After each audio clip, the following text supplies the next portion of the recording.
माननीय मुख्यमंत्री सुद्धा कधीही वेगळ्या विदर्भाच्या बाजूनेच त्यांनी या ठिकाणी आतापर्यंत भूमिका ठेवलेली आहे। कुठल्याही परिस्थितीत भारतीय जनता पार्टीची भूमिका ही वेगळ्या विदर्भाचीच आहे। नागपूरच्या हिवाळी अधिवेशनात वेगळ्या विदर्भाच्या मुद्द्यावर सरकारनं घेतलेली ही भूमिका खरं तर काँग्रेसनं विदर्भातील विकासाचा मुद्दा उपस्थित करत सरकारला वेगवेगळ्या विदर्भाच्या मुद्द्यावर सवाल केला, ज्यानंतर आता सत्ताधारी भाजपनेही वेगळ्या विदर्भाच्या बाबतीत सकारात्मक असल्याचं म्हणत जुन्या कढीला नव्यानं ऊत आणला, ज्यावर आता ठाकरेंच्या शिवसेनेनं जोरदार हल्ला चढवायला सुरुवात केली। वेगळ्या विदर्भाच्या मुद्द्यावरून संजय राऊत आणि विजय वडेट्टीवारांमध्ये आरोप प्रत्यारोप सुरू झाले आहेत। आम्ही काँग्रेसच्या भूमिकेला अधिक महत्त्व देत नाही असा टोला राऊतांनी लगावला। अनेक वेळा वेगळ्या विदर्भाच्या मुद्द्यावरून काँग्रेससोबत वाद झालाय असं म्हणत संजय राऊतांनी विजय वडेट्टीवारांच्या वेगळ्या विदर्भासंदर्भातल्या वक्तव्याचा समाचार घेतला। आम्ही वडेट्टीवारांना अजिबात या संदर्भात काँग्रेसच्या भूमिकेला फार महत्त्व देत नाही। यापूर्वी सुद्धा काँग्रेसचा आणि आमचा ह्याच्यावरती वाद झालेला आहे।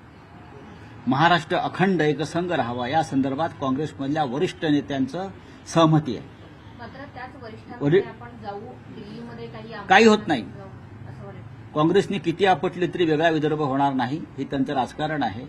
आणि भारतीय जनता पक्षाने किती प्रयत्न केला तरी मराठी माणूस महाराष्ट्राचे तुकडे पडू देणार नाही। राऊतांच्या या टीकेवर प्रहार करत वडेट्टीवारांनीही आम्ही संजय राऊतांच्या वक्तव्याला फारसं महत्त्व देत नाही असा टोला लगावला। नाही, मी वेगळा विदर्भाची भूमिका मांडत असताना आम्ही हा विषय हायकमांडशी चर्चा करू असंच बोललो आहे मी।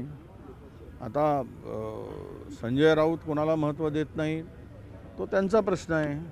आम्ही तरी कुठे संजय राऊतांना महत्त्व देतो फार, आणि देण्याची गरज काय, तो त्यांच्या पक्षाचा विषय आहे, हा आमच्या पक्षाचा विषय आहे। संजय राऊत त्यांच्या पक्षाला महत्त्व देतील, ते आम्हाला कसे महत्त्व देतील संजय राऊत, आणि मी तरी का संजय राऊतांना महत्त्व देऊ। वेगळ्या विदर्भावरून महाविकास आघाडीत जुंपली असतानाच राऊतांनी महायुतीवरही हल्ला चढवला। महायुतीत सरकारमध्ये शिंदेंची शिवसेना सहभागी असताना भाजप महाराष्ट्र तोडण्याची भाषा करताय असं म्हणत संजय राऊतांनी शिंदेंच्या सेनेसह भाजपवरही टीकास्त्र डागलाय। आपले पक्षीय मतभेद असतील, पण आज मुंबई तोडण्याचा प्रयत्न सुरू आहे, विदर्भ तोडण्याचा प्रयत्न सुरू आहे। या राज्याचे प्रमुख मंत्री, महसूल मंत्री चंद्रशेखर बावनकुळे, जे कॅबिनेटचे महत्त्वाचे सदस्य आहेत, ते सांगतात विदर्भ वेगळा करण्याचे आमचं काम सुरू आहे, आमचा अजेंडा आहे। आणि देवेंद्र फडणवीस त्यावर काम करतायत। त्याच्यावर मिंधे गटाचा स्वतःला शिवसेना म्हणून घेणारा एकही आमदार उसळून उठला नाही, याचा अर्थ हे अमित शहाचे मिंधे आहेत। तुमच्या कॅबिनेटमधला एक मंत्री महाराष्ट्र तोडण्याची भाषा करतो आहे आणि तुम्ही स्वतःला शिवसैनिक म्हणवणारे बर्फाच्या लादीवर बसल्यासारखे बसून आज थंडगार लोळागोळा होऊन, याचा अर्थ तुम्ही अमित शहाच्या दबावाखाली आहेत आणि अमित शहाचा जो अजेंडा आहे मुंबई आणि विदर्भ तोडण्याचा, त्याला तुम्ही छुपा पाठिंबा देत आहे, हे स्पष्ट होत आहे।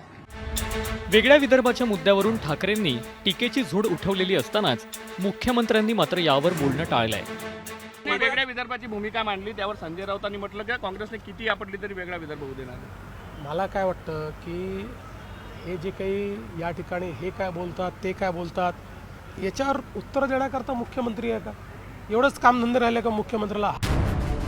वेगळ्या विदर्भाची मागणी नवी नाहीये।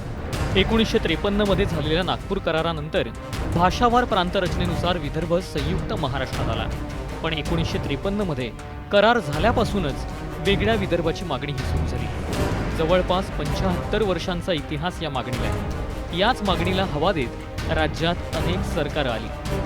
भाजपनंही 2014 मध्ये केंद्रात सत्ता मिळवल्यास वेगळा विदर्भ निर्माण करण्याचं आश्वासन दिलेलं, पण गेल्या 11 वर्षात विदर्भ बराच बदलला।